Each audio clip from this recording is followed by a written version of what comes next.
SF10 po ay alam naman natin ito ay mahalaga po 'no, na dapat ma-accomplish po natin bago po tapos ang taon.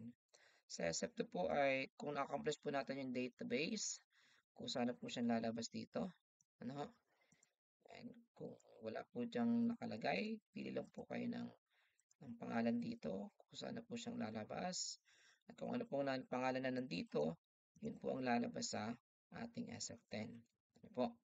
So, siyempre, dito po ay kailangan ma-accomplish po lahat ng data ng bata doon po sa database dito.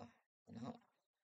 And then, pag na-accomplish nyo po yan, so, dito po sa, sa subject po, kung ano po yung pagkakasunod-sunod niyan, ganun lang din po ang inyong i-press. Yun lang po ang inyong select. Ito po. Yan. Sunod dyan ay komunikasyon, 21st century, gender, alright, so okay na siya. So, sunod naman po ay physical education, earth science, physical PE, sunod ay and media information, sunod ay Philippine governance, discipline, sunod ay homeroom guidance.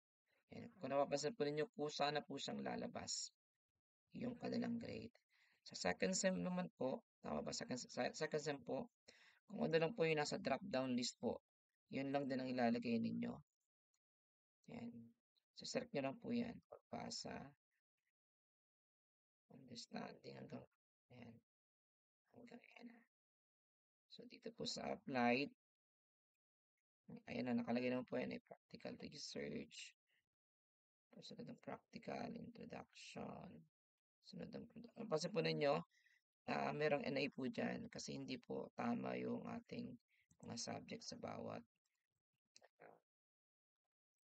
cell. Tapos yan. Okay. Homeroom guidance. Okay po. So yun.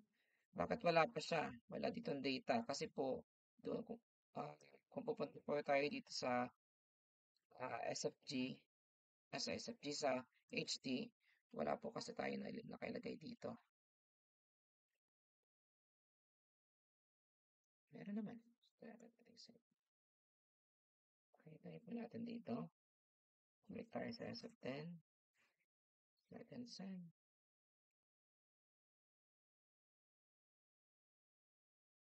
Guidance. Ba't nga walang lumabas? Tapos dito po ay lalagyan po natin kung siya ba ay specialized or applied. Ano po? Lalagyan po natin yan. Ito bang discipline ay nakalagay? Ayan. Okay po. Tapos sa next page po, ganun din. Ito po ay sa